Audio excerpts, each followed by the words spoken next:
अरे जान होने काहे भागतारू हो तनी अउरी सटना बहुते मजा आवता काहे भागल फिरतारू। रुको जरा।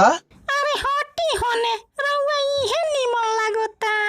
इने गर्मी से हालत खराब बा और रउआ जब ना तो बा के चिपकल रहतानी छिपकली खानी। कौन है ये लोग? कहाँ से आते हैं? अरे जान ओकरो उपाय हमरा लगे बा। रोक लेके आवतानी कोको कोला और पी के हो जा ठंडा कुलकुला। ये बड़ी अच्छी बात कही आप।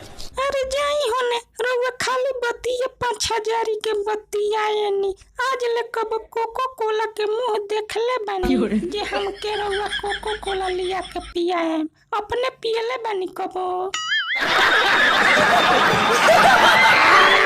अरे जान काहे इतना खिसिया तारू हो। रोक तोहरे बतिया पर जातानी बाजारे और लेके आवतानी कोको कोला कुल कुल। धन्यवाद।